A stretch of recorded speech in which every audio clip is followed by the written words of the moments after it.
여러분 안녕하십니까? C채널 뉴스입니다. 북한이 국제사회의 만류에도 불구하고 3차 핵실험을 감행했습니다. 우리 정부와 국제사회는 안보리 결의 위반이라며 강하게 비난하고 있습니다. 북한은 왜 이러한 도발을 감행했을까요? 또 사태 해결을 위한 대책은 무엇인지 조은희 기자가 짚어봤습니다. 북한이 지난 12일 핵실험을 강행해 국제사회에 충격을 안겨줬습니다. 북한의 핵실험은 2006년과 2009년에 이어 이번이 세 번째입니다. 북한은 조선중앙통신을 통해 핵실험을 시인하면서 원자탄의 소형화, 경량화에 성공했다고 주장했습니다. 우리 정부와 국제사회는 북한의 핵실험 강행에 유엔 안보리 결의를 위반한 행위이자 국제안보를 위협하는 심각한 도발 행위라고 규정했습니다. 아울러 국제사회는 대북 제재안 논의를 구체화하려는 움직임을 보이고 있습니다. 그러면 북한은 왜 국제사회의 비난을 감수하면서까지 핵실험을 강행한 것일까? 전문가들은 내부적으로 군부인적 쇄신 과정에서 김정은의 업적을 내세워 통치 기반을 확고히 하려는 의도로 보인다고 분석했습니다. 경제적 어려움을 겪고 있는 상황과는 별개로 핵실험을 통해 내부 결속을 다지고 자주권을 확보하려 한다는 설명입니다. 북한 내부 단속이라고 하는 이 측면을 간과할 수가 없다는 것을 말씀을 드리고 싶고요. 또 하나가 북한이 군 우선의 성군 체제입니다. 이미 강화된 군 권력, 이것이 또한 김정은으로 하여금 강경책을 쓰도록 유도하는 한국과 미국, 중국 등 주변국들의 권력 재편 과정에서 북한이 협상력을 키우려 한다는 분석도 나왔습니다.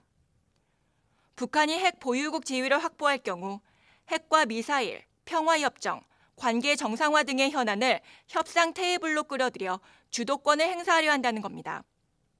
특히 북미 협상의 경우 북핵 포기와 경제 지원, 안전 보장을 맞바꾸는 비핵화 회담이 아니라 동등한 핵 보유국 입장에서 군축 평화 회담을 시도할 가능성이 크다고 전문가들은 전했습니다. 북한의 핵실험이 한반도 주변국의 핵무장을 부추겨 동북아 군비 증강을 부추길 우려가 있다는 주장도 나왔습니다.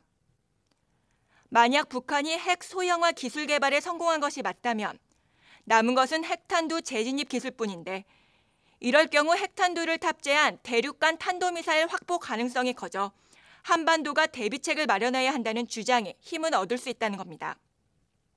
국제사회의 안보 위협 속에 전문가들은 남북 관계와 대미 긴장 국면 등이 당분간 지속될 것으로 내다봤습니다. 아울러 국제사회가 북한에 대한 압박 외교를 펼침과 동시에 새로운 외교안보 시스템을 고민할 필요가 있다고 전했습니다. 무엇보다 차기 박근혜 정부는 북핵 불용과 강력 규탄 등 국제사회의 목소리에 동참하는 한편 한반도 상황을 안정적으로 관리해야 하는 책무가 있다는 점에서 대화를 통해 문제를 해결하려는 움직임도 보여야 한다고 제안했습니다.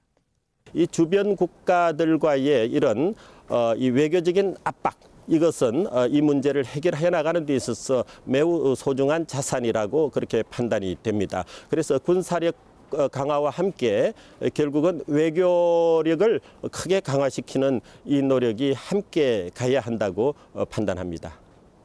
이번 북한 핵실험은 현 정부뿐 아니라 박근혜 차기 정부에게도 큰 부담이자 시험대가 아닐 수 없습니다. 이번 핵실험의 주목적이 북한 내부 결속과 국제협상력 확보인 것으로 분석되고 있는 만큼 사태 해결을 위한 대화와 협상의 중요성이 더욱 커지고 있습니다. C채널 뉴스 조은희입니다. 한편 북한 핵실험에 대해 기독교계와 시민사회단체들이 잇따라 규탄 성명을 발표했습니다. 참여연대는 북한의 핵실험은 결국 한반도와 북한 주민들을 위협에 빠뜨리는 행동이라며 즉각 핵실험을 중단하고 한반도 비핵화와 평화체제 논의에 적극적으로 나서라고 촉구했습니다. 환경운동연합 등 시민환경단체는 이번 3차 북한 핵실험을 강력 규탄한다며 어떠한 이유에서라도 생명과 평화를 위협하는 행동을 용납해서는 안 된다고 밝혔습니다. 또한 이번 실험으로 한반도 대기권 내의 방사능 오염 우려가 크다고 강조했습니다. 한편 한국기독교교회협의회와 한국기독교장로회 등 기독교계에서도 규탄 논평을 발표했습니다. 교계는 북한 핵실험은 한반도 평화를 위협하는 일이지만 이럴 때일수록 대화와 협력을 통해 평화를 모색할 수 있는 외교적 노력을 펼쳐야 한다고 강조했습니다. 유엔 산하에 북한 반인도 범죄 조사위원회가 설치될 수 있도록 탈북난민 인권단체들이 한 목소리를 내야 한다는 주장이 나왔습니다. 탈북난민 구출 네트워크가 제1회 탈북난민 인권주간을 맞아 마련한 토론회에서 전 국가인권위원회 북한인권특위 위원장 김태훈 변호사는 국제사회가 북한인권 결의안 초안을 작성해 유엔의 COI, 북한 반인도 범죄 조사위원회 설립을 추진하고 있다고 전했습니다. 김 변호사는 COI가 설립되면 수준 높은 국제법률 전문가들이 북한에서 자행되는 국제인권법 위반 행위 등을 조사할 수 있으며 추가 조치를 취할 수 있다고 전했습니다. 따라서 국내외 탈북난민 인권단체들이 공동으로 COI 설치를 촉구하는 운동을 펼쳐 국제사회가 북한의 반인도 범죄를 중단시킬 수 있도록 노력해야 한다고 말했습니다. 한편 네트워크는 5월 2일 중국 대사관 앞에서 5,000명 동원을 목표로 탈북난민 북송 반대를 위한 집회를 진행하겠다고 밝혔습니다. WCC 총회 한국준비위원회 김사만 대표대회장이 총회 선공 개최를 위한 공동선언문, 이른바 113 선언문 논란이 빚어진 데 대해 유감을 나타냈습니다. 준비위원회는 공동선언문에 책임을 지겠다고 사임한 김영주 집행위원장의 사퇴는 반려했습니다. 이인창 기자의 보도입니다. WCC 총회 한국준비위원회가 상임위원회 임원회를 열고 그동안 논란이 계속되어 온 113 공동선언문에 대한 준비위 입장과 갈등 해법을 논의했습니다. 지난 1월 13일 발표된 공동선언문은 WCC 총회 한국준비위원회와 WEA 총회 준비위원회, 한국기독교교회협의회와 한국기독교총연합회 각 단체 대표가 서명한 합의문으로 한국교회 전체가 WCC 총회에 참여하도록 하겠다는 취지에서 추진됐습니다. 하지만 개종전도 금지 반대 조항 등 일부 내용이 기존 에큐메니컬 신학과 달라 그동안 반발이 계속돼 왔습니다. 이날 비공개 회의 이후 가진 기자회견에서 상임위원 박종화 목사는 공동선언문에 대한 충정은 이해하지만 준비위원회의 결의를 거치지 않았기 때문에 준비위의 공식 문서가 아니라고 강조했습니다. 또 공동선언문으로 한국교회 안에 갈등이 빚어진 데 대해 김사만 대표대회장이 깊은 유감을 표명했다고 전했습니다. 공동선언문은 WCC 준비위원회가 공적으로 채택하지 않았습니다.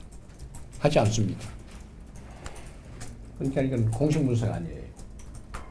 그 이상 우리 문서가 아닌 걸 가지고 이래라 저래라 할 필요가 없어서. 하지만 상임위원회는 김사만 대표대회장 사퇴나 준비위 전면 재편 주장에 대해서는 계획이 없다고 밝혔습니다.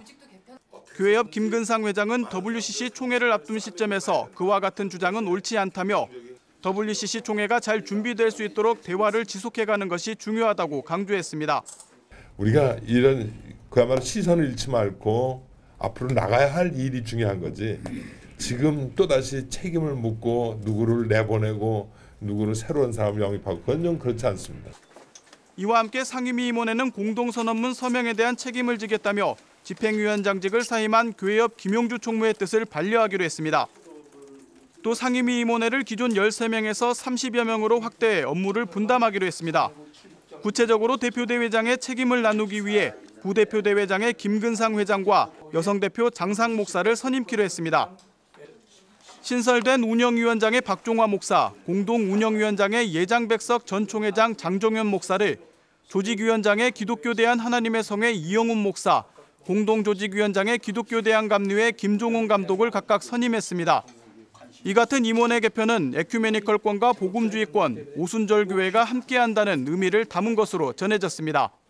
WCC 총회를 앞두고 국내외 이 업무를 협력해서 모든 교단, 오순절, 복음주의, 에큐메니컬 3대가 약속대로 공에 같이 한다.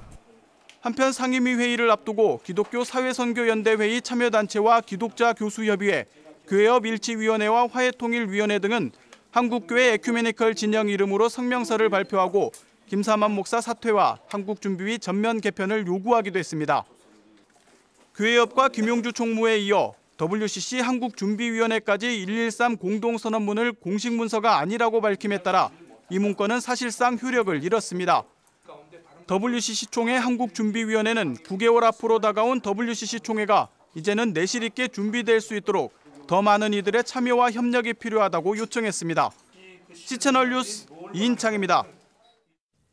한국기독교 장로회 총회가 사순절을 맞아 금식 기도회를 시작했습니다. 오는 3월 28일까지 진행되며 생명의 하나님, 우리를 정의와 평화로 이끄소서를 주제로 정했습니다.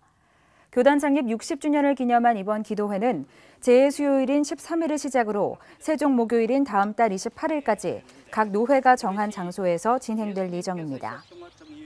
총회는 연속 금식 기도처를 별도로 설치하지 않고 전국교회가 각자의 처소에서 기도할 수 있게 했습니다. 대신 일주일에 한 번씩 4대강 사업지, 영광원전, 제주 강정마을 등 고난받는 현장을 찾아가 소외된 이들을 위로하며 기도하겠다고 밝혔습니다. 총회장 나홍균 목사는 사순절 금식기도회를 통해 기장총회의 새 역사를 쓰고 교회의 본질을 회복하는 데 앞장서자고 당부했습니다. 대한예수교장로회 합동총회 산하 신학교인 총신대학교가 2012학년도 학위 수여식을 가졌습니다.